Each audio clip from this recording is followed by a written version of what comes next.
Assalamu alaikum wa rahmatullahi wa barakatuh. Jazakallah khair to everyone for joining us so far. We will be starting in a few minutes. I just thought before we start, I'd lay out something we're doing a little new this week, uh, because it might be a bit difficult to ask questions in the chat this time. We've instituted a new link, so if you have any questions you want to ask to the speaker, if you could use the link, which is leadsisoc.com/questions, it'll take you to a form and you can enter your questions there. It just makes it more comfortable for most people to ask questions on on a topic like this. So we hope that helps, inshallah. I think that's everything from me. I will be sending the link in the chat.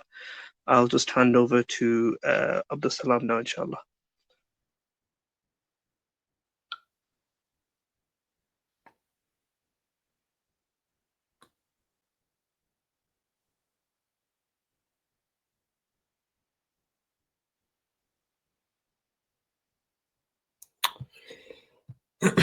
بسم الله الرحمن الرحيم رب اشرح لي صدري ويسر لي أمري واحلل عقدة من لساني يفقهوا قولي آمين يا رب العالمين ثم أما بعد. Just to second what Fahad has said, we do have a link to ask questions, so your anonymity will remain. But before I start to discuss this, because it's the fiqh of menstruation, it's so important to make one generic point, and that is our entire understanding of this aspect of fiqh, right? Hayd and nifas. It is entirely dependent on the testimonies, fatawat, and insight of women scholars of the first generation. I was going through my copy of Al-Hidayah and I was looking at all the rulings that we deduced and we came to, and 95% of the ahadith that we used to come to rulings regarding the fiqh of hayd and nifas, 95% of those were from women scholars at the time of Rasulullah, immediately after. Aisha said this, Aisha said that, Aisha said this. And what that brings me to a very compelling conclusion, and that is, had it not been for the first generation of Muslim women scholars, the Islam that we know now, we would not have known that Islam, right? It is a lot down to their contributions that the fiqh, and especially the fiqh of menstruation, is so easy to understand. What I also want to mention is some generic discussion on menses. And what I will start with saying is that in the Bible, it is mentioned that the menstruation, the bleeding of women, is not only impure, but a woman in her menses, anything that she touches is also impure. Anything that she makes cannot be eaten. And almost this impurity is an illness that is transmittable. That is the opinion of Bible, and for those who are interested, it is in the book of Genesis, chapter 3, verse 15, if my memory serves me correct. And it's not just the Bible, even in the Hindu scriptures, it is mentioned that a woman that is on her menses is fundamentally impure, and that impurity can be passed on to other people as well. Now, the Quran, and it's also good to mention that before Islam, the pre-Islam Arabia, if a woman was on her periods, what would happen is that they would quite literally isolate her. They would not let her do the normal things that we humans do. They would not let her cook, clean, anything. And they would say that you are impure, and once this period of impurity has finished, only then can you resume normal life. Now, the Quran came and it completely essentially dismantled this narrative, and it completely changed that. And the Prophet ﷺ, he physically demonstrated this change. Aisha Siddiqa radiallahu anha, she says that when I was in my menses, the Prophet ﷺ, he would place his blessed forehead on my laps and he would recite the Quran to me. Aisha also says, and this is mentioned in Sahih Bukhari, she says that when I was in my menses and I would drink from one side of the cup, the Prophet ﷺ, he would insist that he drank from the same part where I had drunk from. And this was during my period of bleeding. The Prophet ﷺ very categorically, very clearly stated, he said, إِنَّمَا الْمُؤْمِنُ لَا يَنْجُسُ, that the believer is not impure.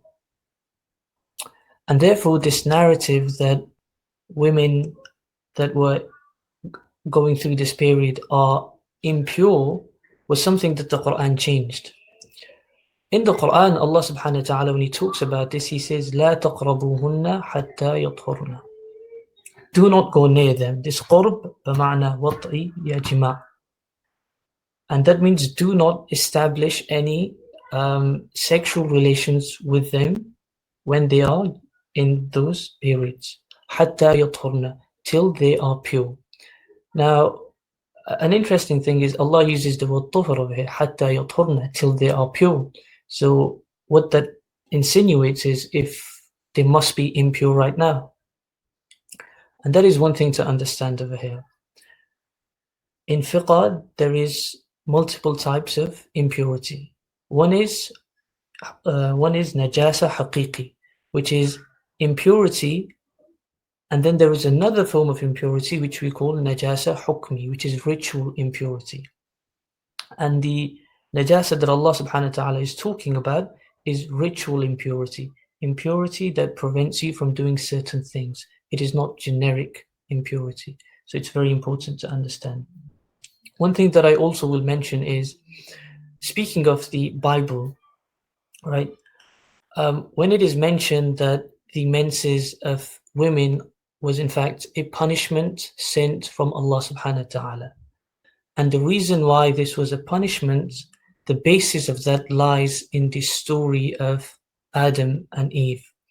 Now, I think it was in the first week of February, there was a talk on Adam alayhi salam, which I gave, and I delved into a lot of detail on the differences in the biblical narrative of the story of Adam and Eve and the narrative that the Quran presents. So do refer back to that if you are interested in knowing more about this. But basically, in the Bible it says that the postnatal bleeding, the bleeding that occurs immediately after giving birth, this is a punishment from God. Why is it a punishment from God? Because the first woman to be created, Hawa or Eve, she was responsible for forcing Adam alayhi salam or seducing Adam alayhi salam to eating from the tree.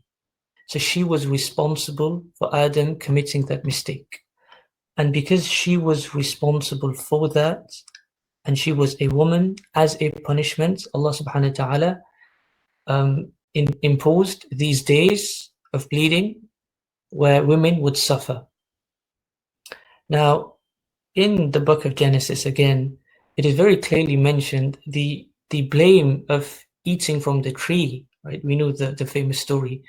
The blame of eating from the tree is solely placed on the shoulders of Eve, Hawa, right? She is solely responsible for what Adam alayhi salam did. But in the Quran, Allah subhanahu wa ta'ala quite majestically, every time He mentions this story and this mistake of Adam alayhi salam eating from the tree, He always says, فَوَسْوَسَ لَهُمَ الشَّيْطَانِ. Shaitan caused both of them to slip. فَأَزَلَّهُمَ الشَّيْطَانِ فَوَسْوَسَ لَهُمَ الشَّيْطَانِ. Whenever Allah mentions the eating from the tree, He places the responsibility on the shoulders of both of them equally. There is one stage in the Quran in Surah Taha where Allah subhanahu wa ta'ala talks about the eating from the tree, and he doesn't even mention Hawa. He just mentions Adam alayhi salam. فَوَسْوَسَ إِلَيْهِ الشَّيْطَانُ قَالَ يَا آدَمَ.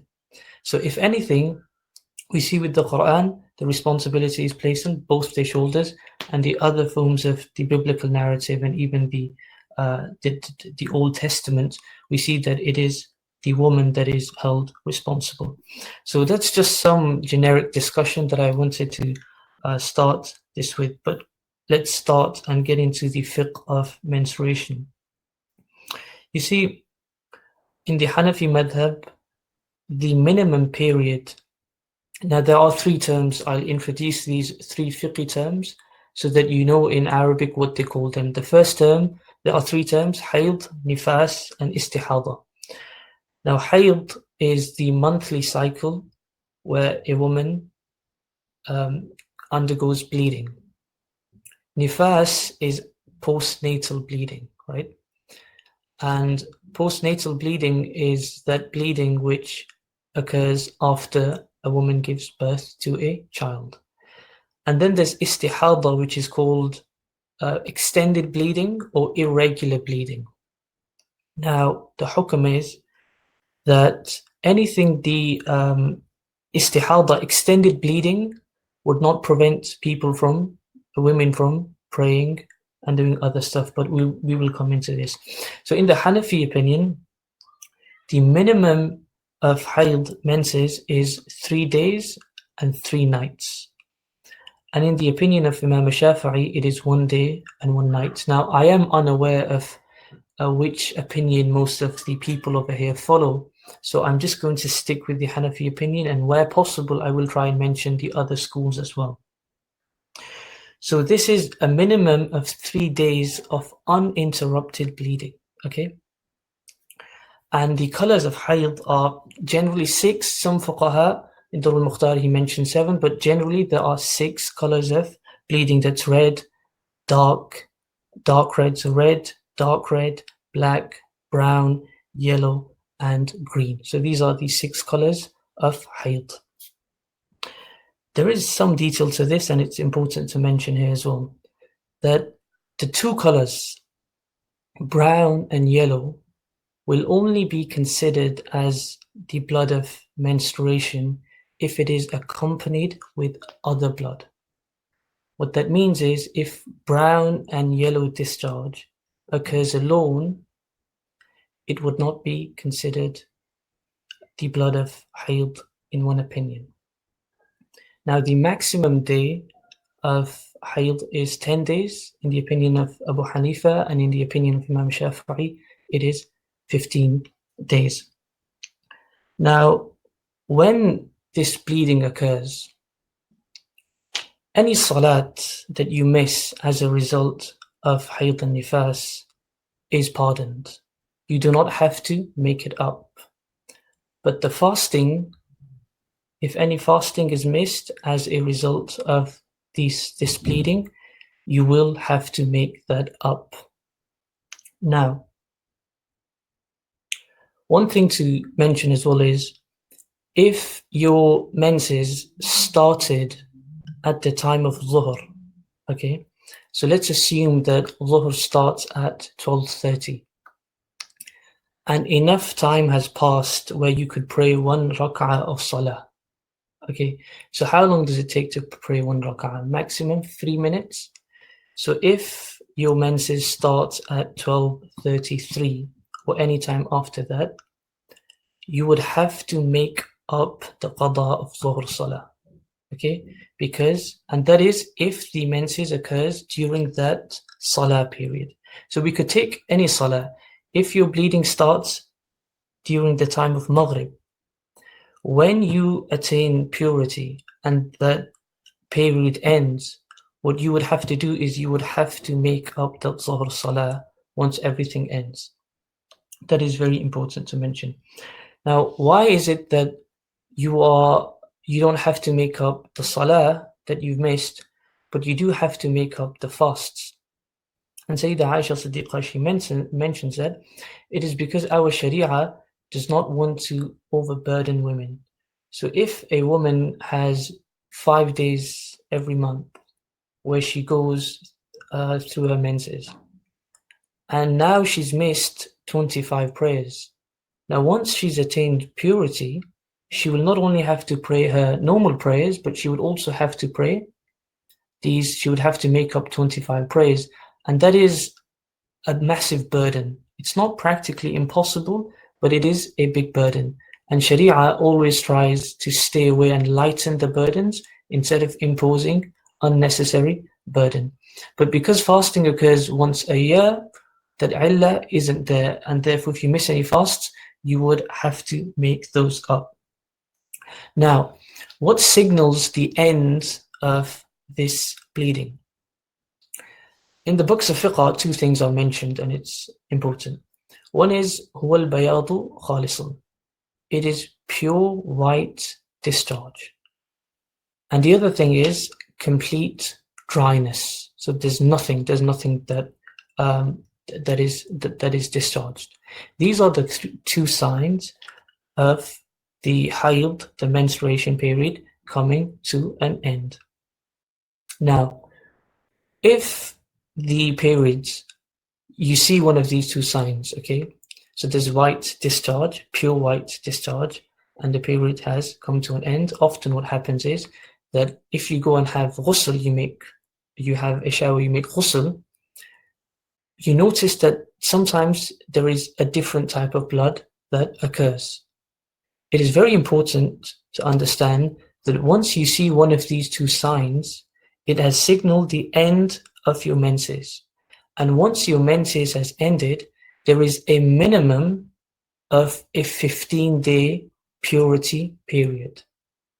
So once the menses has ended, there are 15 days of complete purity, and there is no difference of that. So any blood that you see after you've seen one of these two signs and your menses have come to an end, any blood that you see after that will not prevent you from praying. It will not be the blood of menstruation. It's very important to understand that. And also, if you see this white discharge or there is complete dryness and you know that my periods have come to an end, after that, if you see any brownish or yellowish discharge, you don't factor that in. That is insignificant. That would be considered as extended bleeding, the blood of istihada, and it would not be the blood of hayd. Even if there is blood after that, that is red, it would be considered istihada, because as soon as the period of menstruation ends, you have entered a 15-day purity period, a period of tuhr, and that is a period where there will be no bleeding. So that's important to understand as well. Now, there is another fiqh istalah which is called tuhr mutakhallal. Now, what this is that it's khalal quite literally means gap, and this is something that people somehow kind of do not understand. You see, if a woman has a certain set of days every month where she undergoes bleeding, that is called adat ma'rufa. She has a set cycle every month. These are the days that I have bleeding. So it may be 5 days, 6 days. Now, in 1 month, if she finds that those 5 days where she usually would have bleeding have ended, but there is still blood, and there is no sign of the ending of those periods, that bleeding, and she bleeds the 6th day, but after the 6th day, the bleeding stops, and then on the 7th and the 8th day, there is no blood at all. Now these are 2 days where it is known as tuhr mutakhallal. It's a period of purity. But then on the 9th day, she sees blood again. Now what is very important to understand is those 2 days of seeing no blood would be considered as it would be considered part of her menses. The condition is that the cutoff period, which is a maximum of 10 days, according to Abu Hanifa, and a maximum of 15 days, according to Imam Shafi'i. If within that cutoff period, if the blood ceases, it would be the blood of hayd. So I'll give you another example to help you understand this. If you have a set cycle of 5 days of bleeding every month. Now, the first 3 days, you see blood. And then the 4th and 5th day, you don't see any blood, any discharge. Then 6th and 7th day, you see blood again. And then you don't see any blood for the 8th and 9th day. And then on the 10th and 11th day, there is more blood. Now, because the cutoff period was 10 days, if any bleeding exceeds those 10 days, that would be known as extended bleeding. In that case, what you would have to do is that you would have to return to your usual cycle. And usually you would bleed 5 days. And those additional 7 days would be considered, they wouldn't be considered part of hayd. They would be considered part of purity. And any salah that you missed, any fasting that you missed, and even salah that you missed on that set of period where you assumed that this was a period of purity, but it was in fact extended bleeding, you would have to make the qada of that. So I hope that is somewhat clear.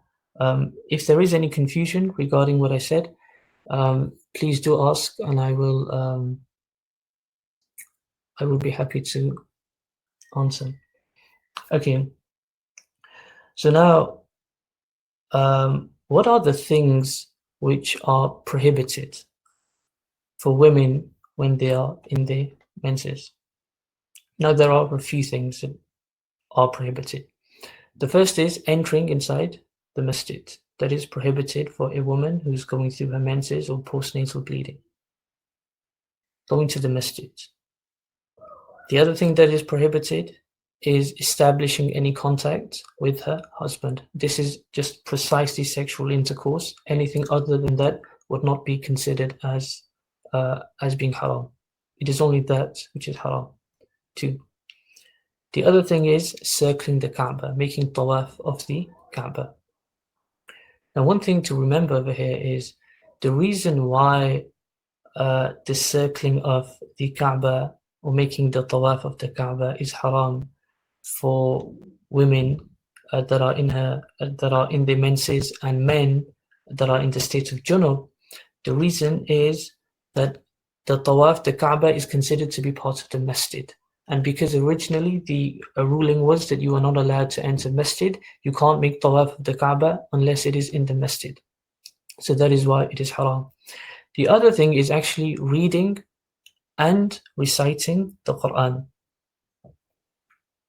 One thing to mention over here is that women cannot read or recite the Quran when they are in their menses. However, there's some detail to this. You are allowed to recite du'as, tasbihat, and other things when you are in your menses. However, some du'as are actually taken from the Quran, right? So how are you allowed, the question often is, are you allowed to recite du'as that are also mentioned in the Quran?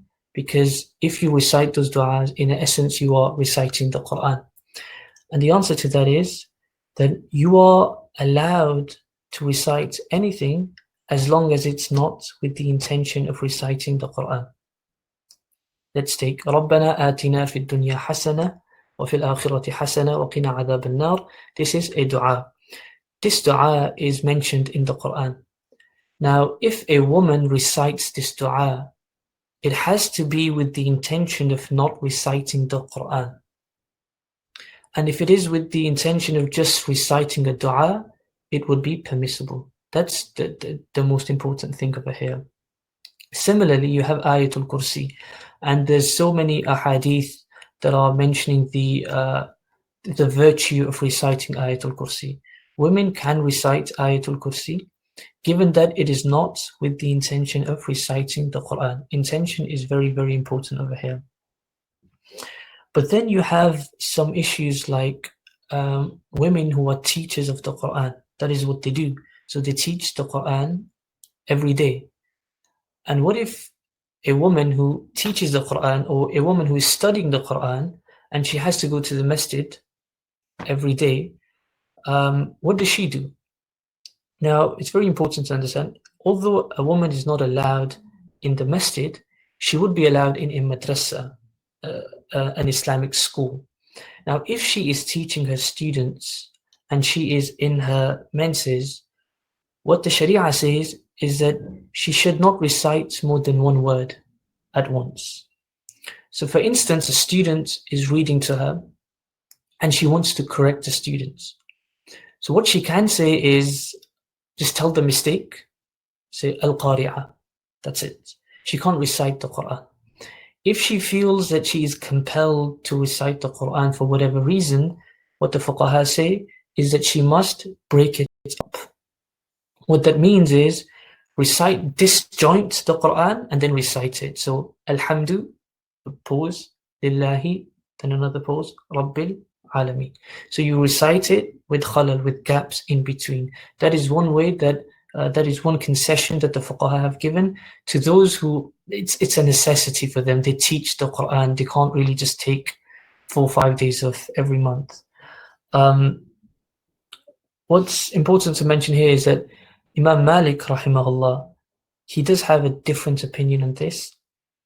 And what Imam Malik says is that a woman in her menses is not allowed to touch the Quran, but she would be allowed to recite the Quran.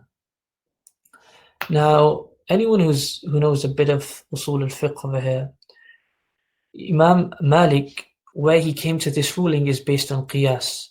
And what he said was that it's analogy. What he said was that this udhr is from Allah subhanahu wa ta'ala. These menses were from Allah subhanahu wa ta'ala. A woman has no control over this bleeding.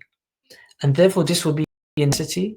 And based on necessity, she should be allowed to at least recite the Quran, if not read the Quran, if not touch the Quran. The problem with that is that in usul al-fiqh, you would only delve down to qiyas if there is nothing conclusive and definitive from the Quran or hadith. But we find a very clear hadith from Sayyida Aisha radiallahu anha, where she says that I was told not to recite the Quran when I was in my menses. So we have a very clear hadith from Aisha who narrated it, who attributed that statement to Rasulullah sallallahu alaihi wasallam. In the presence of this hadith, we would not go to analogy or anything else or qiyas. So the major opinion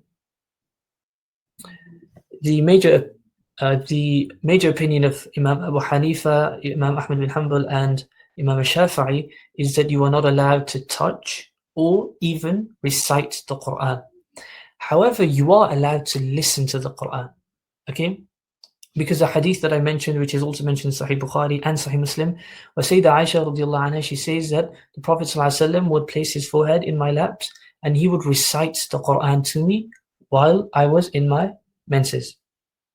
So we've learned that listening to the Quran would be fine, but reciting and touching the Quran, that is where the problem would occur. Now, often what is asked is, okay, I can't touch the Quran, I can't read the Quran, but can I read a translation, or can I read the tafsir of the Quran, or can I read books of hadith? Now, it is important to understand that, the Quran is a combination. Okay, the Quran is a combination of words and meaning. Okay, so when words and meaning come together, it becomes the Quran. So when Allah says, Inna nahnu nazzalna dhikra, that indeed we were the one who sent this and we are the protectors, what Allah is saying that we are not only protecting the words of the Quran, but we are also protecting the meaning of the Quran. What that means is we are also guarantors that the meaning of the Quran will not be distorted by someone. Okay? Therefore, tafsir and translation comes under the category of meaning. And just as it would be haram to read the Quran, it would be haram to read translation and tafsir. They would all come under one hukm. With hadith, there is no clear-cut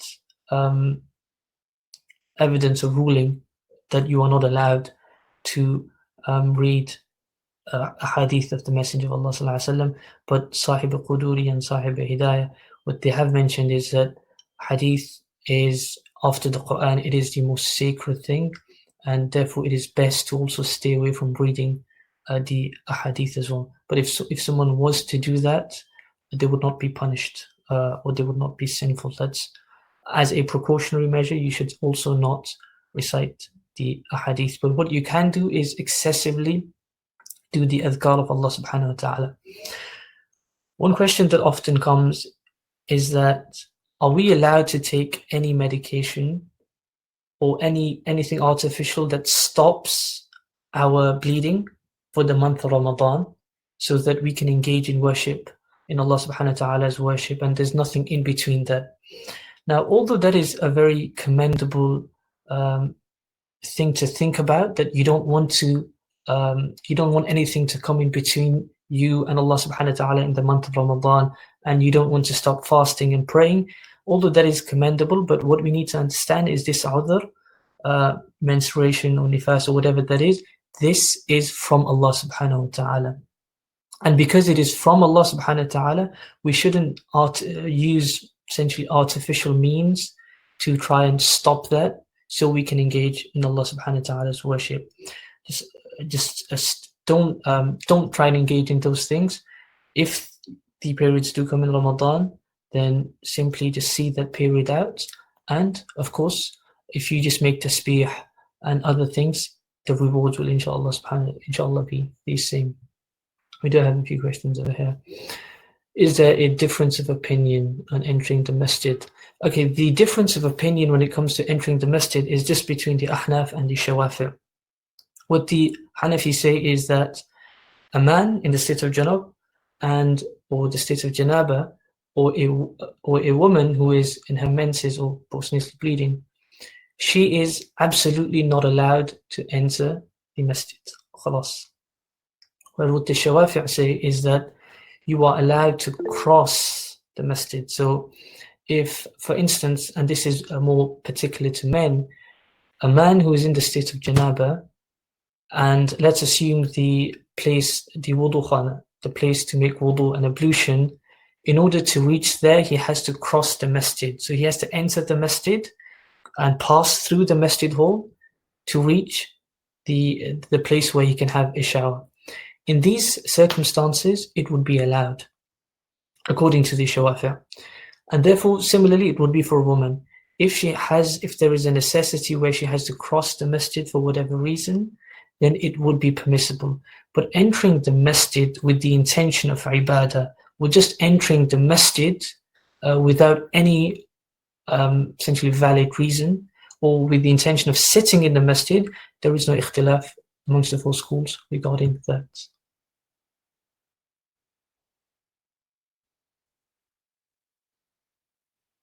What were the 6 colors again? So I did mention the 6 colors. They were red, dark red, black, yellow, brown. So these were the 6 colors. So red, dark red, black, yellow, green, and brown. Those are 6 colors that I did mention over there. Okay, do we have any?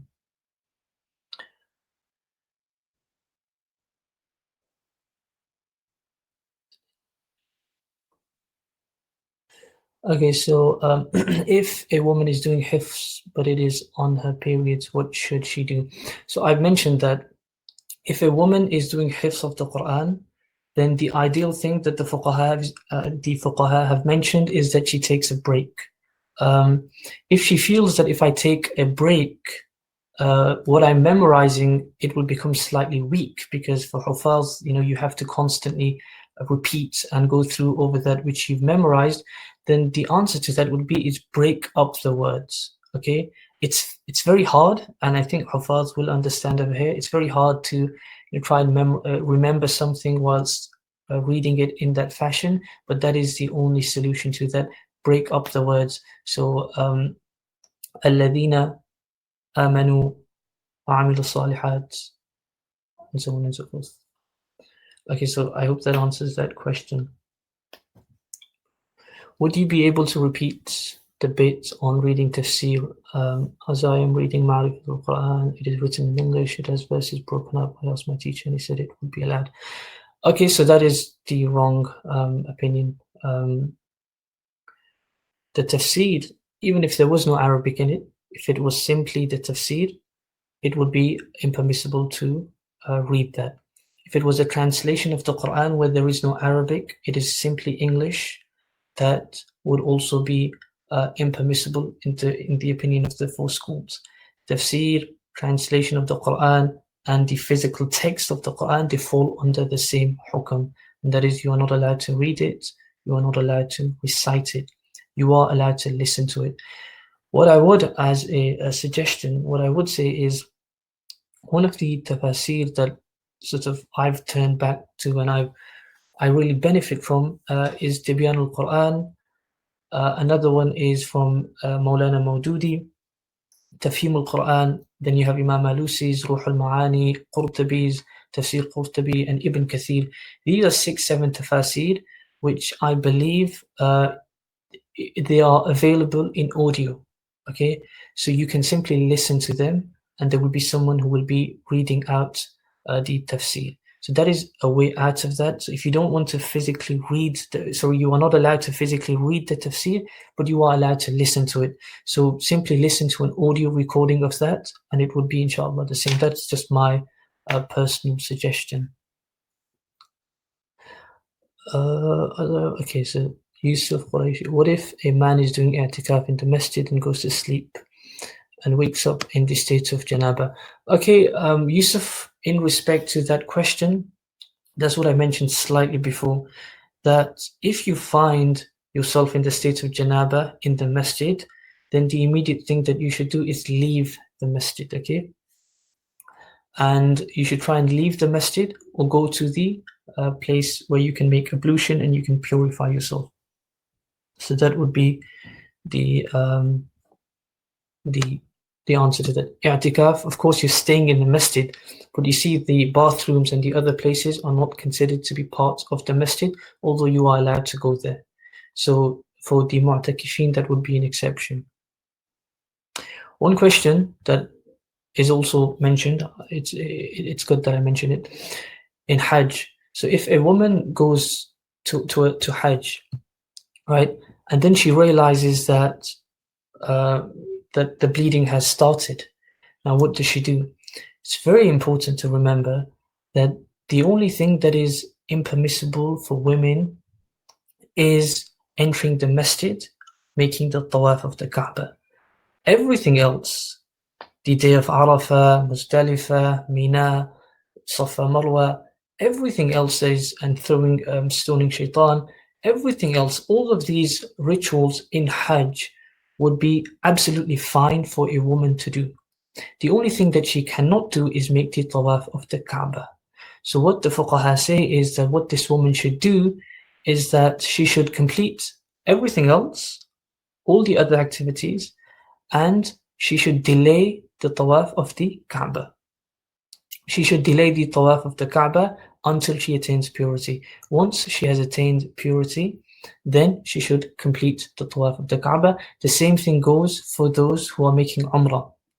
Now with the Umrah, say someone is going from England and you go for a set of days, and you stay in Mecca for only 3 days, and you realize that the bleeding has occurred, but you also need to go back. And that's a necessity over here. What the fuqaha say, that this necessity would not be enough to break the rules and make tawaf of the Kaaba whilst in your menses. But there are some independent jurists, Ibn Taymiyyah being the most notable one. He said in this scenario, in this special necessity when it comes to Hajj and Umrah, where you see no other option, then you would be allowed to, as an exception, you would be allowed to make the tawaf of the Kaaba. But this is in the opinion of just independent jurists. It's very important to mention that as well.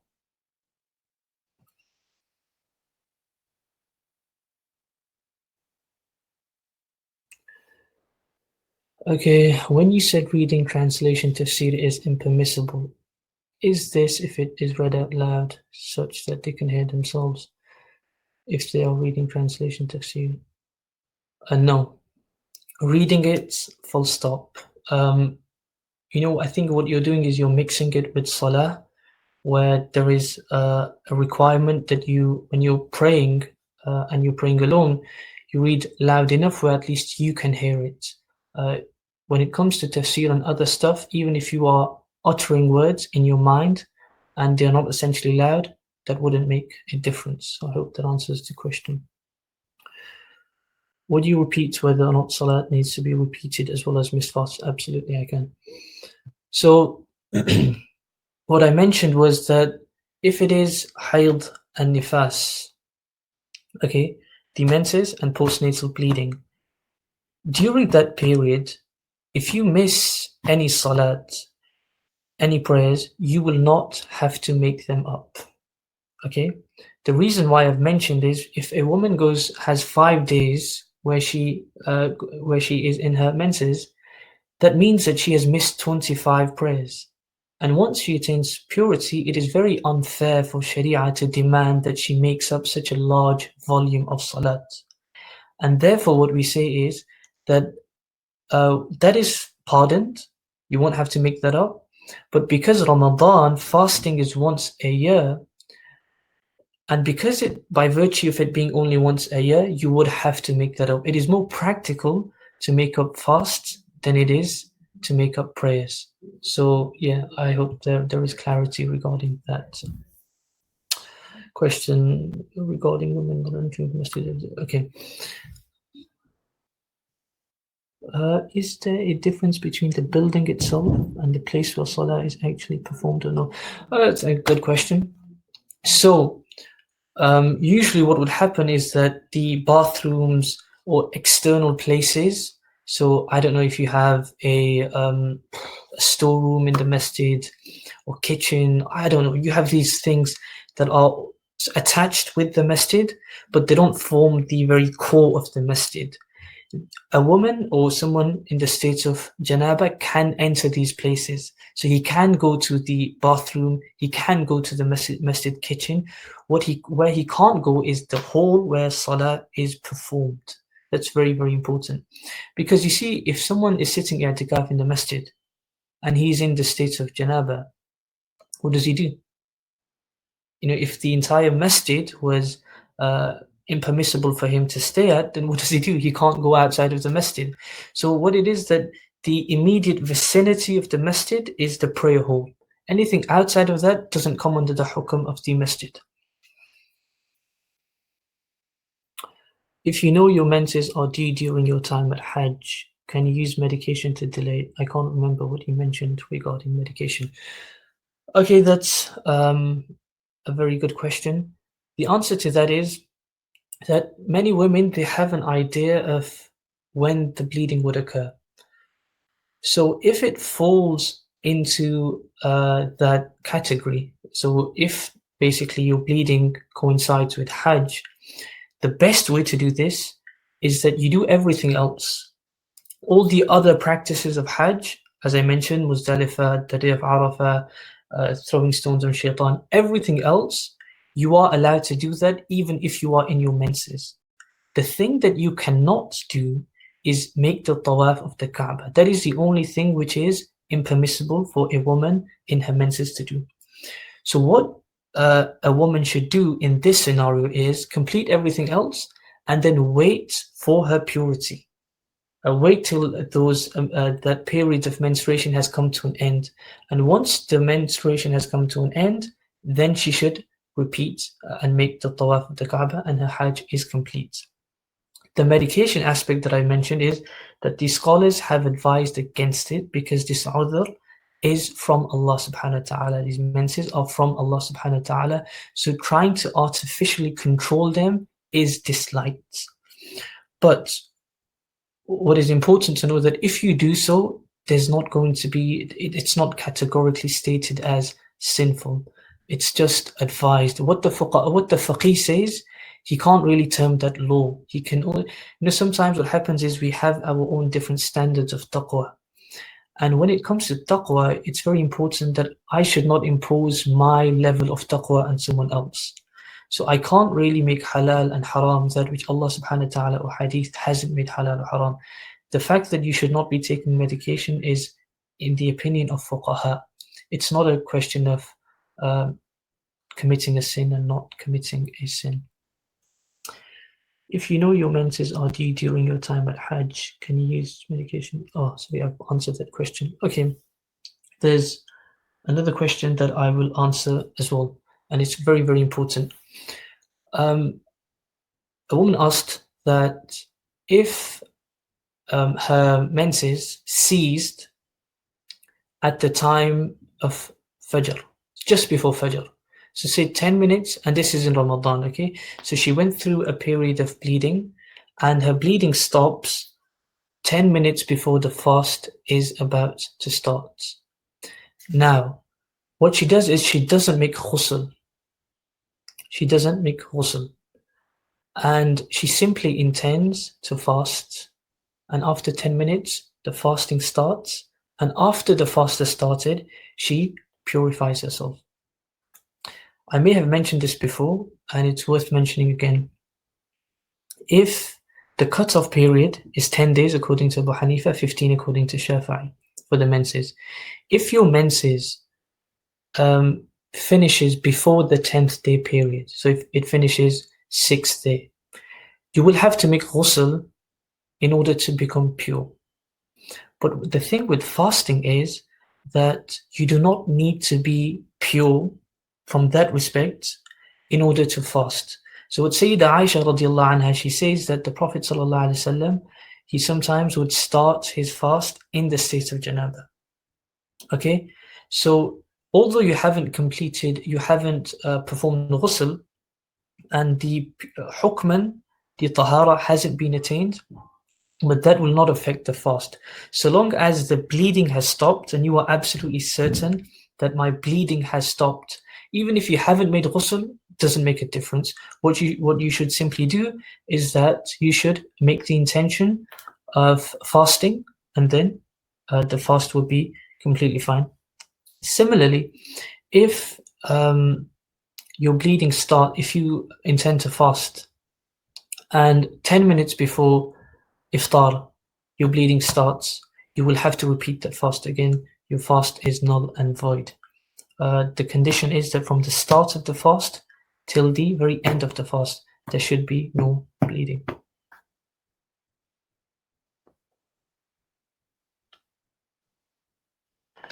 Okay, so there's one question that I've got over here. Okay, use the link to ask the questions. I think that would be better. That is a generic question about, can we make dua in sujood? And if so, are there any other places in salah where we can make dua?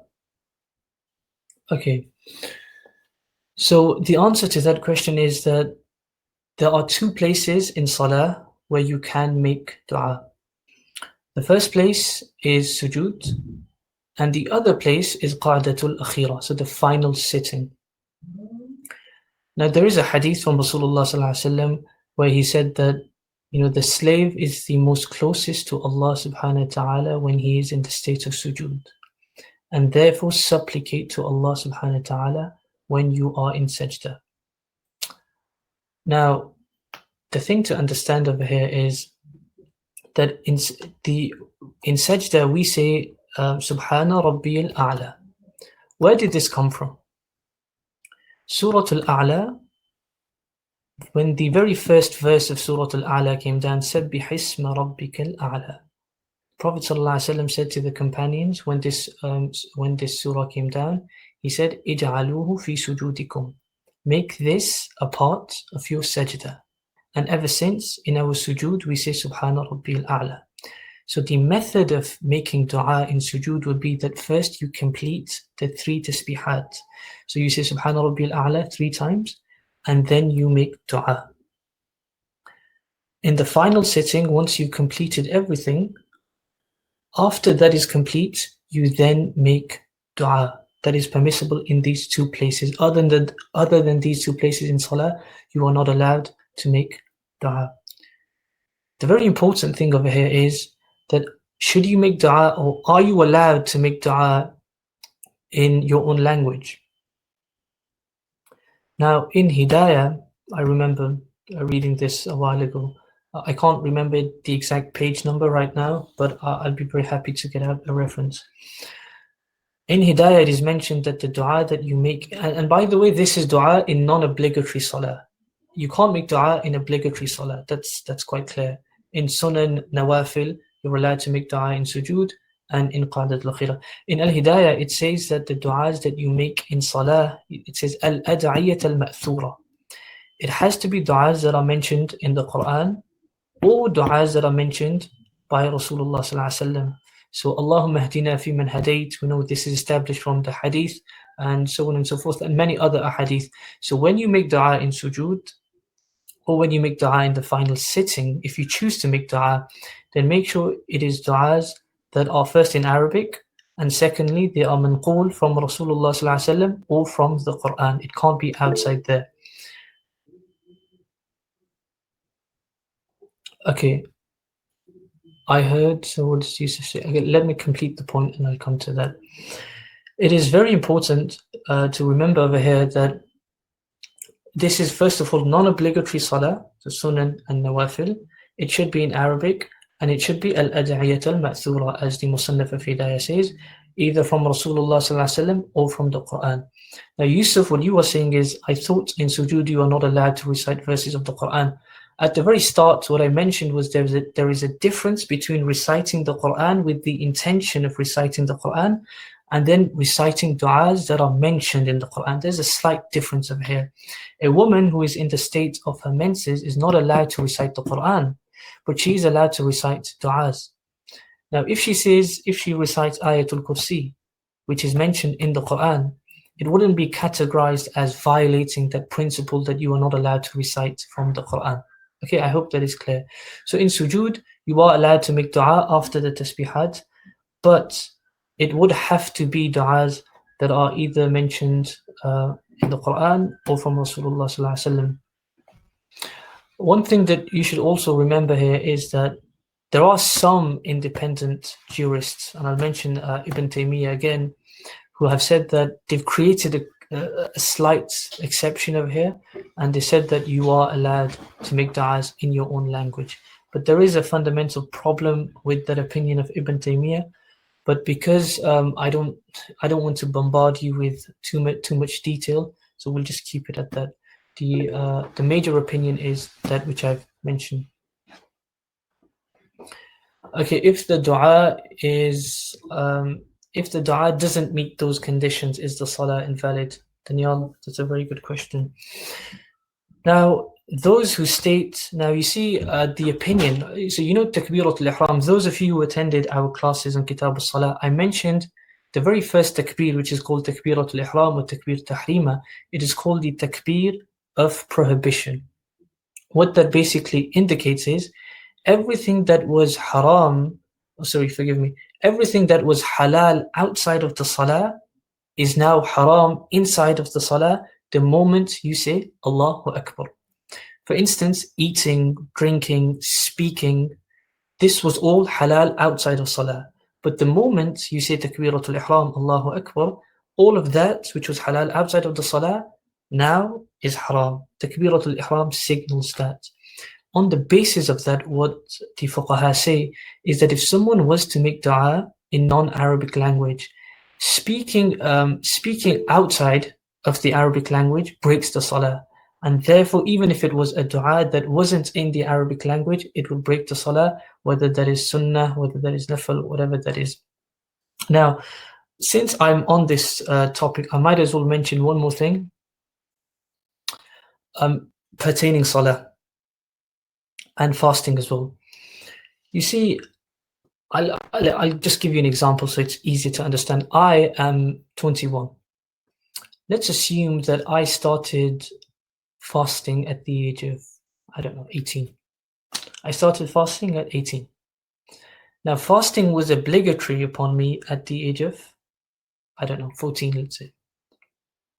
Now, there are 5 years of fast that I have not kept. Also, there are 5 years of prayers that I have missed. This is a very common question because sometimes people are not practicing and they start practicing the deen later on. And what the question is, how about those prayers that I've missed? So for those of you guys, pay attention, inshallah. So the thing over here is that the qada, you will have to make up those prayers. Now there are two opinions on this issue, and I'll mention both of those opinions in some detail so it's easier. The first opinion is that if you have missed any salah in your lifetime, you will have to make it up. The way to do this is that if you miss 5 years of prayers, what you should do is look at your schedule. I should look at my schedule and say I have enough time to pray, to make up 5 missed prayers every single day. So when I pray Dhuhr, I'll pray extra 4 rak'ahs of qada. And then with that, I will make istighfar. The other branch of scholars say that there is no need of repeating prayers that you missed 10 years ago. Simply make istighfar, sincere repentance, and try and pray the current prayers. Don't worry about those. The thing that I really want to mention over here is that what the fuqaha mentioned, and this is mentioned in Durr al-Mukhtar, this is also mentioned in Fatawa Sham, it's also mentioned in Fatawa Hindiya, it's mentioned in these books, that the status of qada, make-up prayers, or the status of making up missed fasts is greater than optional fasts and optional prayers. What this basically means is, if you need to make up any fasts for the previous years, then it is better for you not to keep any optional fasts. The priority should always be to make up missed fasts. So for instance, if I need to make up fasts from previous years, I shouldn't be fasting on Thursday, I shouldn't be fasting on Sha'ban, I shouldn't be fasting in Shawwal. The priority should be making up those missed fasts. The same thing over here applies to Salah. If I have numerous salawat that I need to make up, then I shouldn't be praying nawafil, I shouldn't be praying tahajjud. Instead of, I should be using this time to make up those missed salat. Okay? So I hope I am clear. Again, I'll mention the point, this is the opinion of the fuqaha, of Ibn Abidin, the Musannif Durr al-Mukhtar. This is the opinion, the individual opinion of scholars. It is not halal and haram. So even though you had, you needed to make up prayers, you have some fast to make up, but you fast in Sha'ban, of course it would be permissible. Would you be sinful? Absolutely not. But what the fuqaha say, that the status of qada fasts and qada salawat is greater than optional acts of worship. So I hope that is clear.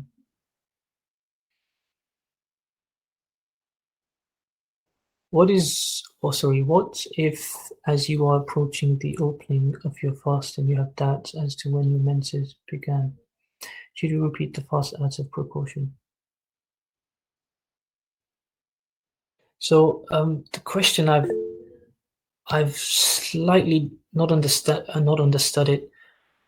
Doubts as to when your menses started, as in during that fasting period, or what? So just try and explain that again. But I'll try and lay down the principle over here. If you have doubts that my menses started maybe 30 minutes before the fast was to open, I have a doubt. Now, what the Sharia always says is that a doubt doesn't mean anything until there is something significant that you can look and point towards. So if you saw some blood and that reaffirmed your doubt, then you would have to make up the fast. But if it is simply doubt and there is nothing sort of nothing tangible there that you can point towards and say, yes, it definitely broke. If it is simply doubt, then you do not have to make it up. There isn't any obligation to make it up. However, as you said, as a precaution, just in case, it would be very virtuous to do that, and there would be a lot of rewards, but there is no obligation. That's the key thing over there. Is there a difference within the school or across schools? On what issue, bro? Mention the issue. What issue are you talking about? Can you make dua for something you want in salah? It's a very good question. I'll refer back to Al-Hidayah on this issue. In the Musannif of Al-Hidayah says that in salah, when you make dua, it has to be du'as that are mentioned either in the Quran or from Rasulullah, al-ad'iyat al-ma'thura, or from the Quran. Now, what he mentions, and subhanAllah, it's very relevant. The author of Hidayah, he very categorically mentions, and he says that you can't make dua that is for your sort of personal benefit, and he gives a few examples. He says, I can't make dua to Allah and say, oh Allah, give me a car. That's not a dua that I can make in salah. What I can make dua is, oh Allah, give my parents a long life, or Ya Allah, make me more sincere, or whatever. These du'as that are pertaining to deen, the Musannif of Hidayah says you can make. But sort of worldly du'as, if that is a thing, you cannot make that. In the midst of all of this, my opinion is completely irrelevant. But what I will mention over here is one thing, and that is Allah subhanahu wa ta'ala, He describes Himself with certain words in the Quran. يَعْلَمُ مَا يُسِرُّونَ وَمَا يُعْلِنُونَ. Allah knows that which you declare and which you silently hold inside. إِنَّ اللَّهَ عَلِيمٌ بِذَاتِ الصُّدُورِ. Indeed, Allah is very well knowledgeable of that which is inside your chests. That is essentially what is inside your hearts. Allah subhanahu wa ta'ala knows what is inside our hearts. And the place of dua is the heart. Just because you say something or you sort of verbalize your dua does not make the dua any more credible. Allah subhanahu wa ta'ala knows what is inside your heart. And therefore the dua that you should make is inside the heart. Whatever you want, whatever dua you want to make, it's not important that you say it because it is Allah. You're making dua to Allah. Therefore simply hold it in your heart and so reaffirm it inside your heart, and that will be enough. Often the question that comes is Salat al-Janazah. Now, the portion where you make dua in Salat al-Janazah, now there are some masnoon dua, right? Allahumma fali hayyina wa mayyitina ila akhiri, etc. But some people want to make additional du'as, and they ask, can we make du'as in our own language? And I always say to them, see, dua is in the heart. And if it is someone, if it is your family member and you really want to make dua, make it inside the heart. And Allah subhanahu wa ta'ala is very well acquainted of what is inside our hearts, and He will listen. So that's just my advice. You don't have to. Fahad is saying, oh sorry, not Fahad. Okay, you're presenting the question. Okay, Danielle, I get your question. Okay, can you do a 2-in-1 fast by fast? Sorry. A 2-in fast, okay, by fasting of Sha'ban and Qada at the same time? That is, again, a good question, and I think one of the brothers asked that a few days ago in the fiqh group chat as well. Okay, you see, when you make Qada, there has to be one very clear intention. إِنَّمَا الْأَعْمَالُ بِالنِّيَّاتِ. So if I have a missed fast, I have to make a very clear intention the night before that the fast that I am going to make tomorrow is one of the fasts that I missed. But what I can do is I can say, although the intention is clearly for a missed fast, I'm going to keep it in the month of Sha'ban, and I am hoping that Allah subhanahu wa ta'ala will reward that thing of mine. So Allah subhanahu wa ta'ala will reward this action of mine of trying to keep a qada fast in the month of Sha'ban, or in the month of or on a Thursday. So I can't definitively say whether you will get more rewards. That's in the court of Allah subhanahu wa ta'ala. But as far as intention is concerned, you can't say I'm making an intention to fast the 6th fast of Sha'ban the 6th fast of Shawwal, but also qada. It has to be one definitive niyyah. It can't be ambiguous. It has to be definitive, one, and then make dua that Allah, I'm also making it in the month of Shawwal, and I'm asking you for blessings or additional blessings. So that's the answer to that. Daniel, your question was, my question was regarding performing the qada of the salah. So I did mention this in the first session and the second session. You were there. You still don't know. Maybe you should be making notes. You don't make notes. That's the reason why. What I said was the qada of salah or the qada of fasting. So what the question was asked last time was, if I have any missed fasts, do I have to make it before the next Ramadan, or can I make it at any point? What I very clearly said was, according to the Ahnaf, we call this wajib ala tarahi. So this is a wajib that can be completed at any point in your life. Mu'akhar, it can be made mu'akhar, it can be delayed. But according to the Shawafi', the Malikiyya, and the Hanbaliyya, it is wajib ala al-fawr, as in it is an obligation that has to be done immediately, yani before the next Ramadan. Oh, salah, not fasting. Oh, sorry, that's my fault.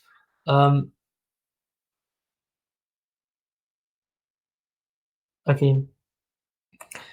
With salah, what about salah? Sorry. Oh, the qada. Okay. So with the qada of salah, the 4 schools don't have any definitive viewpoint on this. The opinion that I was mentioning was scholars. So some scholars hold one opinion that even Shafi'i scholars will hold. This isn't to do with the madhab. This is just the individual opinion of scholars. But you see, when it comes to the qada of salah, if I started praying at 18 when I should have started praying at 15, and there's so many years of missed prayers, there's 2 things I can do. I can either say, oh, it's 5 years ago, let's leave it. I can't make them up, and I'll simply make istighfar. That's one thing I could do. The other thing that I can do is, I will look at my schedule and say, you know what, even if it is 1 qada salah a day, I will try and do my best. So on Yawm al-Qiyamah, what I can say to Allah subhanahu wa ta'ala is that not only did I seek repentance, but to the best of my ability, I tried to compensate for those years of missed salat. So I may not be able to complete the 5 years of prayers. I may not be able to make all of them up. But what I will be able to do is, show to Allah subhanahu wa ta'ala that I tried. And it's about continuously making the effort, and then that continuous effort is essentially complemented with sincere repentance.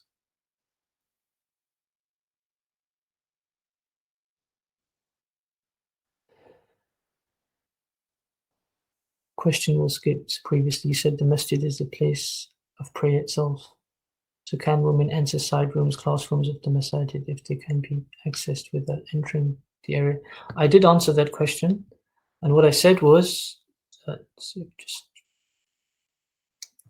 can be accessed without entering. Yeah, what I said was regarding that question was the bathrooms, kitchens, anything else that are essentially joints with the masjid, but they don't form the immediate vicinity of the masjid. You can enter those places, okay? What you can't do, what the Shawafi' say is, for instance, you cannot enter the classrooms without going through the masjid. So if there's classrooms, but the only way that I can reach the classroom is if I go through the masjid hall. The Shawafi' say you can do that. The Ahnaf say you can't. The point is that classrooms in a masjid or any other places that essentially do not constitute the prayer hall, you can enter those places, even if you are in the state of janaba, and even if you are in the state of hayd or nifas. So does that answer the question? Okay, one question over here as well. Now, the question over here is, can I pray for my non-Muslim friend if he is ill? Or will I be sinful for doing so? Okay, that's again a very good question. And I think this question is more often asked because we have our own Prime Minister in hospital. So that's a classical example of a non-Muslim in hospital. Can we ask Allah subhanahu wa ta'ala to give him shifa? That is the question. If I've understood the question correctly. If not, tell me again. You see, you can absolutely make dua for the well-being of someone who is not a Muslim. The reason is quite simple. Allah subhanahu wa ta'ala has laid down the principle in the Quran. And that is وَلَقَدْ كَرَّمْنَا بَنِي آدَمَ. Indeed, we have given nobility to all the children of Adam, Muslim, non-Muslim, whoever they are. Allah has made everyone noble. Now, because where it is impermissible to make dua is when a non-Muslim dies. But as long as he is alive, you can absolutely ask Allah subhanahu wa ta'ala to give him shifa, to cure him. These are all things that you can do. A question that is similar to this, that is, can we pray the funeral prayer of a non-Muslim, or can we go to the funeral of a non-Muslim? Now you see the tahrim, the prohibition of not being able to pray the funeral of a non-Muslim is established from the nas of the Quran. Allah subhanahu wa ta'ala says in chapter in Juz 10, لا تصلي على أحد منهم مات أبدا ولا تقوم على قبره. And in fact, if you look at what Imam Alusi rahimahullah, what he says under this ayah, he says that this ayah was sent down in response to Muslim wanting to pray for a non-Muslim. And the thing is that you are not allowed to pray the janazah. Now the word that is used over here, if there are any grammarians over here, you know where the root word of this, tusalli, it's bab taf'il, salla yusalli, salatan or tasliyatan. The masdar is salat. Salat, of course, means prayer. So in this case, it would mean the funeral prayer. But salat also means something else. It also means dua. So from this ayah, we establish two things. You are not allowed to pray the funeral of a non-Muslim, but you are also not allowed to pray for that non-Muslim who has died, because it's pointless, if he died as a non-Muslim. However, the thing that you can absolutely do is that you can pray for his family.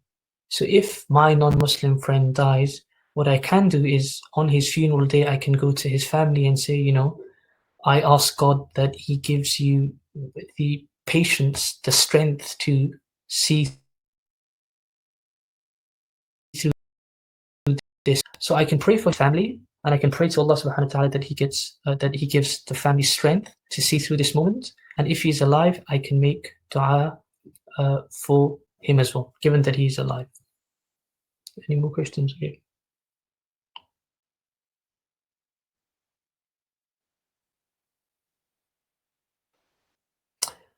Daniel says, you mentioned in other circles that if the salah is broken, it is wajib to make it up. So if someone has broken many salah, maybe due to ignorance.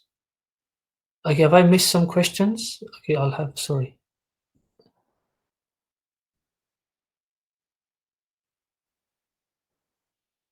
Guys, do you need to slow down the speed in which you guys are asking, because I'm struggling to keep up with them, but I'll go through every one, I promise. So which questions have I missed, Yusuf? I haven't. Which questions have I missed?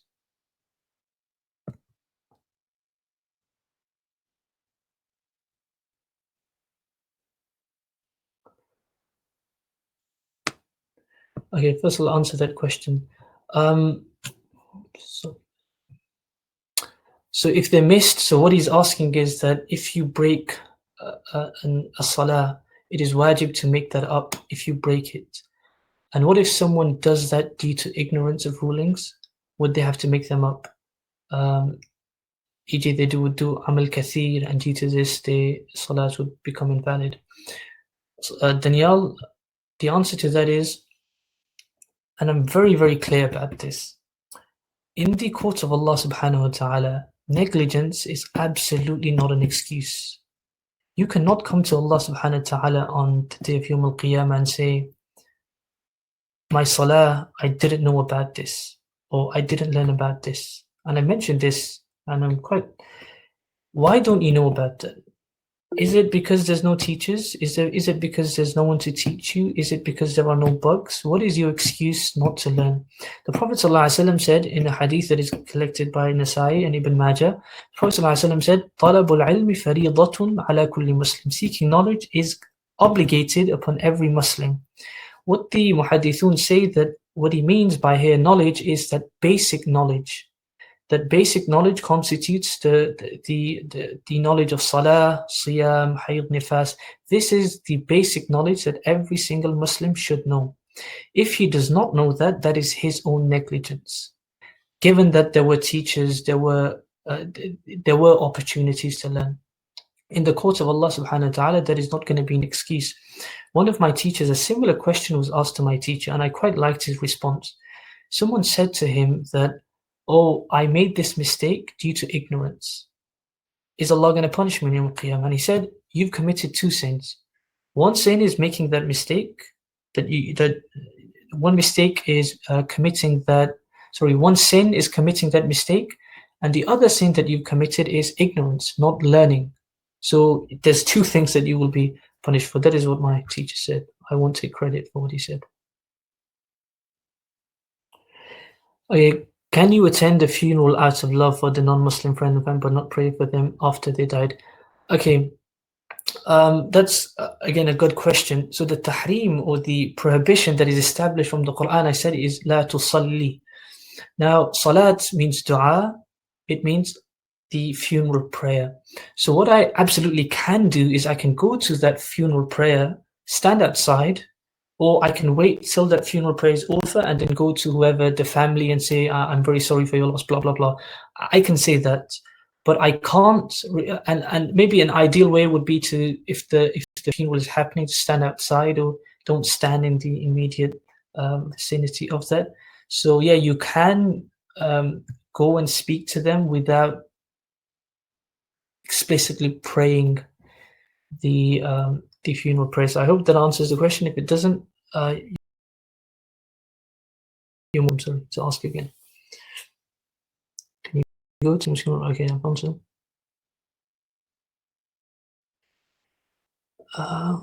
You missed one from Iqbal about moving eyes, and the one about whether there is a difference in reading tafsir during menses. No, I answered the one reading tafsir during menses. I answered that question.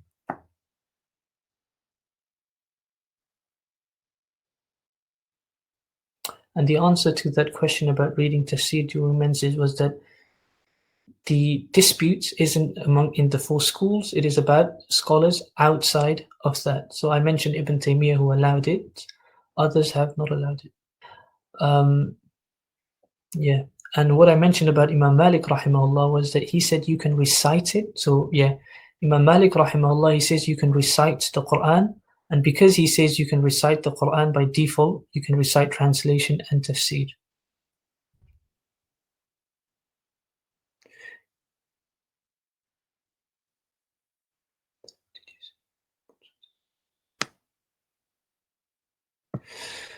Okay, so the question about the eyes, sorry, could you repeat that? What question was it? About moving eyes, precisely what? Try and find it if I can.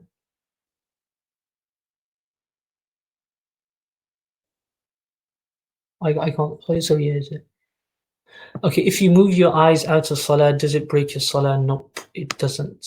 What will break your salah is amal kathir. That is a major action, and there's multiple definitions of amal kathir, but the most sort of established or the most famous understanding of amal kathir is you were to do something, and if an onlooker was to see you, he would assume that you are not in salah.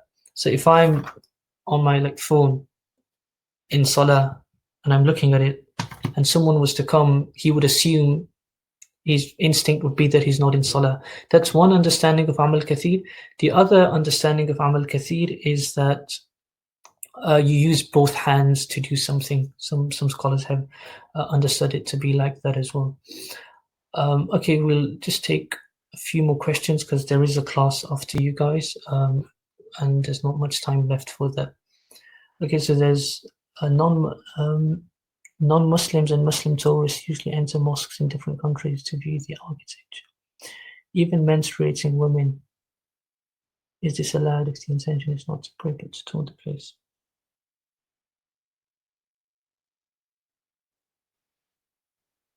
Okay, Daniel, what question was that? So we repeat it again. So the question about non-Muslims and Muslim tourists usually enter mosques in different countries. So there is a verse in the Quran where Allah subhanahu wa ta'ala says, إِنَّمَا الْمُشْرِكُونَ النَّجَسِ فَلَا يَقْرَبُوا الْمَسْجِدَ الْحَرَامَ بَعْدَ عَامِهِمْ هَذَا.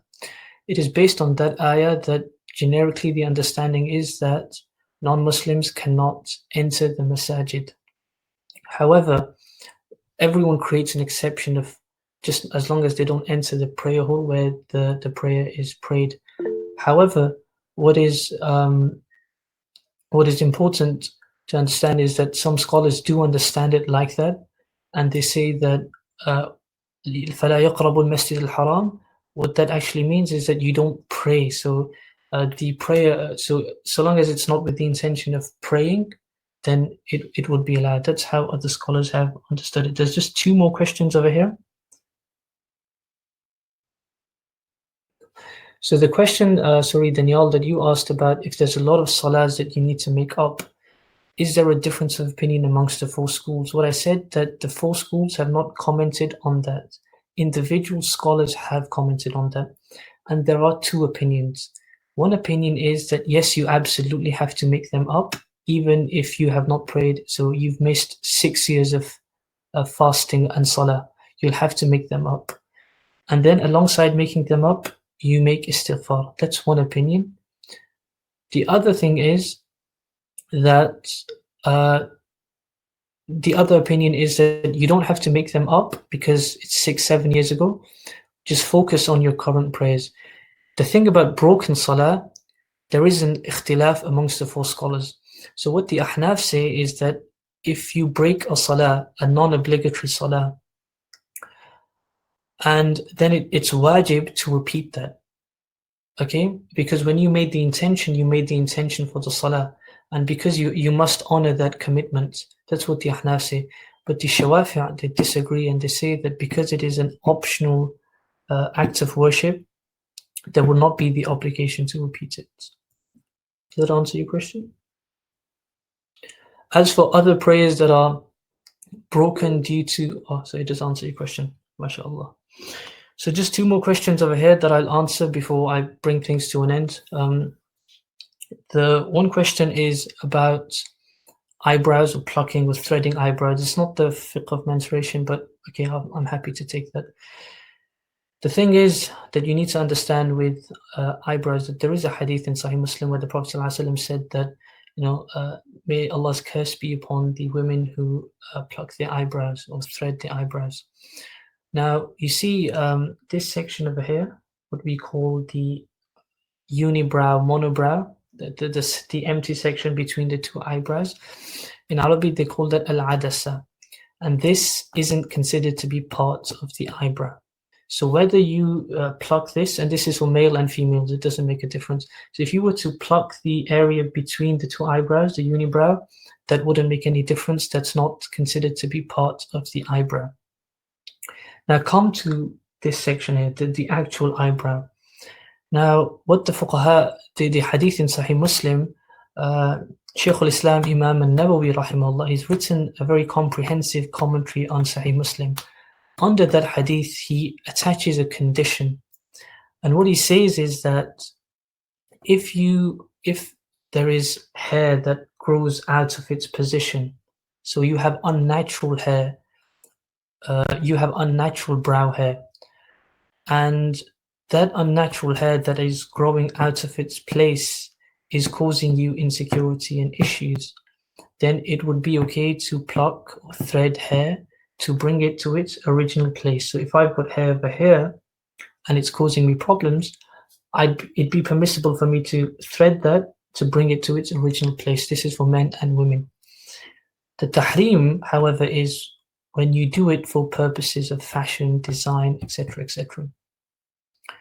Often what we do have is like you literally, it's almost like a pencil and they've absolutely threaded all. That is what is haram. But just generally trying to, if it's hair that's grown out of its place, threading it, plucking it, would be fine. The problem with that hadith is there's another hadith by Aisha radiallahu anha, who said a woman asked her and said, you know, am I allowed to pluck anything, remove anything from my face? And she said, pluck everything that causes you insecurity and issues, or causes you displeasure. So, and based on that, the Hanbali school have allowed it, so they're slightly more lenient. Just to wrap up everything, is that the Maliki opinion what? The Hanbali, I said Hanbali, not Maliki opinion. Okay, just to wrap up things, the one question that was asked on the group chat a few days ago, and I find it very important to answer that because it requires some detail and I didn't really have the time to write a thesis on the group chat. So it was regarding money. Are you allowed to give money that is attained from interest to charity? And if you're not allowed to do that, what do you do with money that you get by virtue of interest? Now, you see, there's a hadith of Rasulullah sallallahu alaihi wasallam where he said, you know, Allahu tayyib wa la yuqbalu illa tayyibaha, that Allah subhanahu wa ta'ala is pure and he only accepts that which is pure. So essentially, charity can only be given if that money is pure. If it is impure money, it will not be accepted in the court of Allah subhanahu wa ta'ala.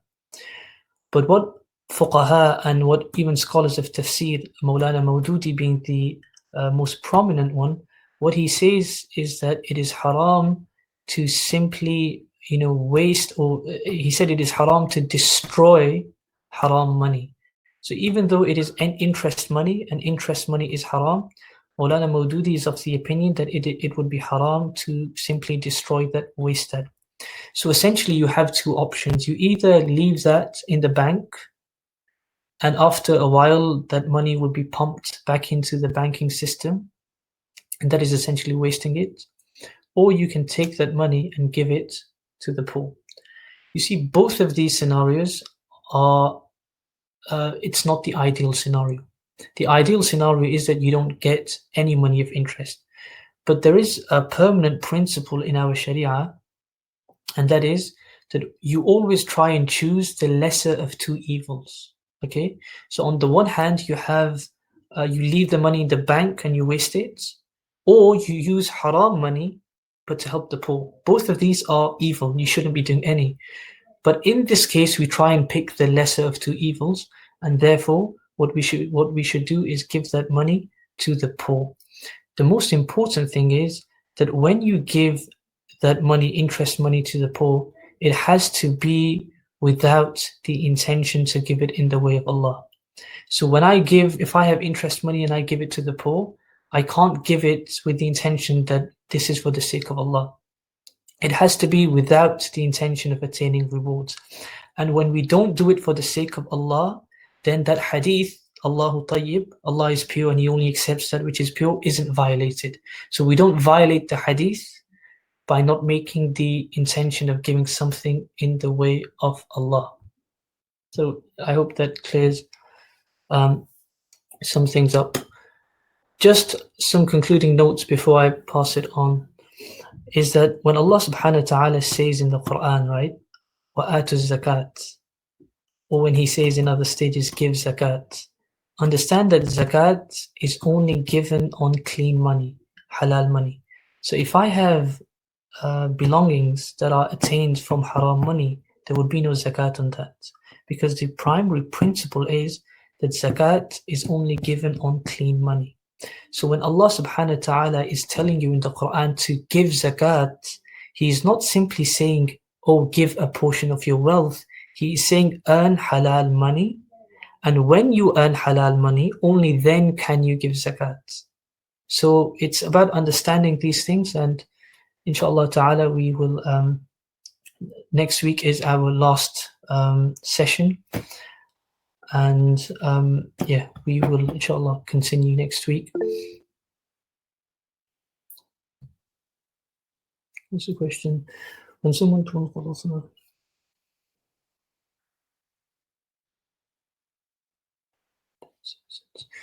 so you see, making up a Qadha Salah, if it's not for kafara, making up for Qadha Salah, the fact that you are making something up, especially if it is as a result of Hayd and Nifas, there are rewards for that. So absolutely you can make the intention of pleasing Allah subhanahu wa ta'ala, that you haven't simply abandoned something, you are making the intention to repeat something. Okay, now if I may pass it on to Sister Farhat, if she's over here. I don't know who is and who isn't. It is Sister Farhat's birthday today as well, so I'm sure all of you will join me in wishing her a happy birthday.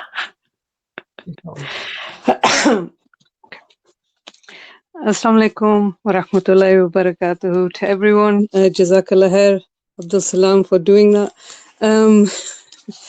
Thank you for the reminder and thank you for the class. It's not an easy topic to do, so Allah reward you abundantly, my brother. And it feels like there was extensive questions asked, so I pray that inshallah we can take forward what we've learnt today, and written many, many notes as well. So you kindly asked me to come back again. Alhamdulillah. So my first reminder will be in terms of the university, that all the mental health services, all the pastoral services, all the central services are still operating on campus, irrespective of students now being at home. So if anybody needs anything, if anybody needs to access support, please do. I know many of you are going through examinations, mitigation, assessments. If there's any support that I can help with, please don't hesitate to get in touch. There are many, many reminders coming out from the university as well. Some of it is convoluted, so please clarify details with your departments as well. It's really important that you do that, because some things are still unclear for many students, and I know they're very anxious at the moment. So please get in touch, and if I can assist with any of that, let me know. So Bismillah. So my theme for each reminder has been around gratitude. So the first week I just focused on the idea of gratitude, and I talked about it being an integral part of being a Muslim, and I talked about how a grateful heart, when it interacts with things, it often beautifies those interactions and those activities, and it's a blessing from God. And I talked about in Surah Al-Baqarah, verse 185, that the verse is very long, so I know we're very short on time now. So, but it does, the verse ends with Ramadan having a purpose of making the believer's heart more grateful. That was the first week. Last week I talked about having a positive opinion of God, and I talked about how this links to a grateful heart, because a believer's condition is always good, even when it's difficult. And if you have a positive opinion of God, then inshallah it will make your heart grateful. And it is interconnected, because when we go through hardships and when we are struggling, it's very difficult to feel grateful in those conditions, but we have to. And if we know that Allah will harm us in no way, then inshallah that opinion of God will always be good and it will always be positive. So there were two different ideas of gratitude that I brought. So today I wanted to discuss very briefly, what if you think Allah isn't pleased with you? How do you have a grateful heart when you are committing sin, when you are harming each other, when you're hurting one another, when you're wronging God, and violating his commandments? What is the condition of the heart? How do we make that heart more grateful? And in Surah Ar-Rahman, verse 38, 40, 42, 45, it just repeats and repeats. The verse is, so which of the favors of your Lord would you deny? And I was reflecting on that today. I've had many conversations with Abdus-Salaam this week, but I was thinking about Allah's favors, and I was thinking, as a sinful person, as a deficient person, as somebody who I'm sure has got it wrong so many times, and who is gifted many bounties from God, how does this heart push itself to be more grateful when it is ignoring instruction, when it is selectively choosing what's right and wrong? And many of the people who are still listening will be able to resonate with that, because we all fall short. Nobody is perfect at all. So how does a sinner, and I speak for myself in this way, how does a sinner show gratitude? How does he see God's favor in things when he is feeling sinful? And I was thinking about myself today, and I thought, which of Allah's favors am I denying? And I was thinking about Shahban, and I was thinking about the 15th night. Again, just to be very brief, the dialogue and the conversation of that night is amazing. The ajr is massive, and for those who are seeking forgiveness, the doors of acceptance are there. The fast of Shaban, there is many, many virtues within this month as well, and that is a favor that Allah gives us again. The fasting of Monday and Thursday, the Sunnah, there's hope within those fasts as well. That's a favor upon the sinner as well. Each Jummah that enters our week, as you enter that, there's an hour that inshallah your du'as will be accepted. To be fair, there are many varying opinions, but one ahadith by Abu Dawood, he says, I want to say all, can I say all Abdus-Salaam? Do I have time? Okay, so Abu Dawood and Al-Nisai narrated from Jabir ibn Abdullah that the Messenger of Allah, may peace be upon him, said, Friday is 12 hours in which there is no Muslim who asks Allah for something, but he will give it to him. So seek the last hour after Asr. So there's another favor for the sinner. And then you have Tahajjud, the morning prayer before Fajr. And me and Abdus-Salaam just discussed this today. And the hadith is that the dua made at Tahajjud is like an arrow which does not miss its target. Then we have favors of Ramadan, 30 to 29 days of healing, rebuilding, reconnecting, seeking Allah's forgiveness. So you get to a point where the list goes on and on and on. So how can a sinner complain and say that there's no opportunity to redeem themselves? How many opportunities does a sinner get to do sincere tawbah, to ask Allah for pardon, to reconnect with God? And this is a huge thing to be grateful for. And I've realized this more over the last few days, that when these opportunities come, we should be seeking them, and we should be reconnecting with Allah. His mercy is infinite. His mercy is expansive. We can't imagine what it is. So the heart must be comforted in the knowledge that if you're seeking Allah's forgiveness and you're seeking it from a sincere heart, then expect that the forgiveness will come too, inshallah, because when you seek from Allah, inshallah, you will never be empty-handed. And I think this at the moment is something that I'm exceptionally grateful for. It doesn't matter how pious you are or how great of a sinner you are, Allah will never deny you. And this is something that I think gives me a lot of hope, and gives me a lot of hope for each and every one of you who comes to my door and is worried about Allah's mercy. Your hands are very full. Just make sure you look after them and make sure you do not deny His favor. Alhamdulillah, Alhamdulillah, Alhamdulillah Rabbil Alameen. We should be far more grateful than we are. So this is just concluding the 3 sessions that I've done just on gratitude. But today it was specifically looking at the sinner's ability to be more grateful. So Jazakallah khair, everyone. I pray that inshallah the heart and the enticement of Ramadan is building in all of us. There are not many days left. Please keep this sister in your du'as, and for all the people that I love and that are connected to me, please make dua for them as well, and all the people who are impacted at the moment with the virus and what is going on. We need many, many duas for all of humanity, inshallah. And please do get in touch if I can help, support, speak to any of you at any point. Jazakumullah khair. And Abdus-Salaam, I don't know if I said it, I can't retain information today, but thank you so much for your session and for your patience and for your extra homework that you do. We have no idea how much one session takes to create. So Allah reward you abundantly, my brother, and ease any hardship that you're going through, inshallah, and continue to use you as a tool of good, inshallah. You can smile and look down, I don't care. You said the birthday thing, so I'm saying this to you now. So Jazakallah khair. That's it, I've wrapped up. Okay, thank you, Jazakallah khairan. Okay, so there's just one question that I went up through all the questions, and it was an important question, so I'm gonna come back and try and answer that again. I'm guessing some people may have left, so if there's any way, because it's such an important question, if there is any way of getting this to whoever asked, it's been asked anonymously, so I would appreciate that. So the question is that concerning what you said about bleeding stopping for a couple of days and then starting again, e.g. bleeding for 3 days, not bleeding for 2 days, bleeding again for 2 days, are you allowed to pray in the 2 days in between where there is no bleeding? I think okay, that's a very important question, and it's to do with the topic. That's why I've come back and answered it. You see, if you have a usual cycle, okay, of bleeding, and that is 5 days, and after that, what you notice is that you haven't seen any sign, and the 2 signs I mentioned where you can tell the menstruation has come to an end.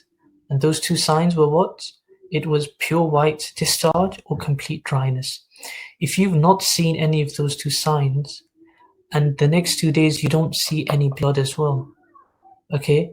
And then after that, on the 8th day, you see bleeding again. Those 2 days of no blood would come under the same category as all the other days of menstruation. So they would be no different. So on those 2 days of complete purity, what you would do is that you would have to pray. So you wouldn't pray any salah, you wouldn't keep any fast, you would stay away from those. So it's very important, just that question. I hope that answers that question. Okay, Fahad, you can take over now. Jazakallah khair. Thank you everyone for streaming live. Sorry, not streaming. Tuning in today.